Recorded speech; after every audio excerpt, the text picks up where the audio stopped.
Gitme dedim yarim gurbet ellere, bırakıp da gittin beni ellere.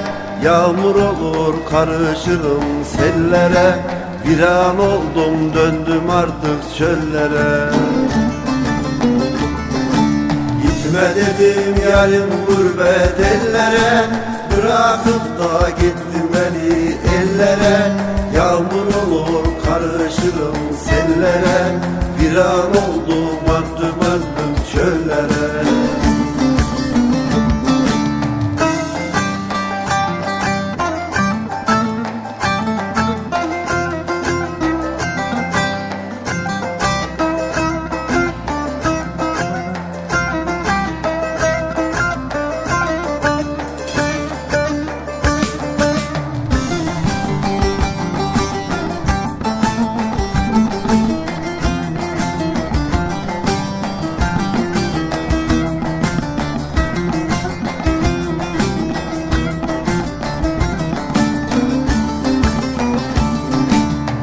Gün olur sen de anlarsın beni, umarım geç olmaz dönersin geri.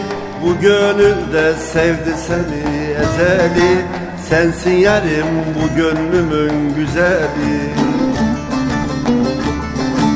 Bir gün olur sen de anlarsın beni, umarım geç olmaz dönersin geri.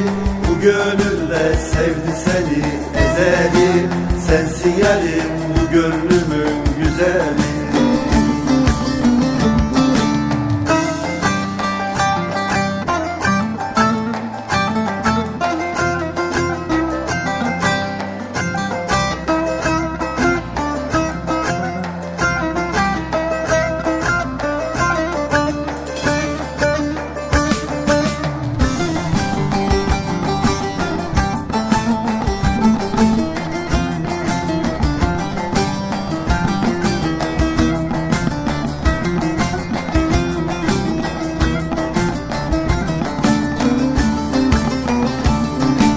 Gurbet ele gidip orada kalırsan, hasret çekip özlemimle yanarsan, Ozan Sadık diyor öldü sanarsan, hakkını helal et kıyamam sana.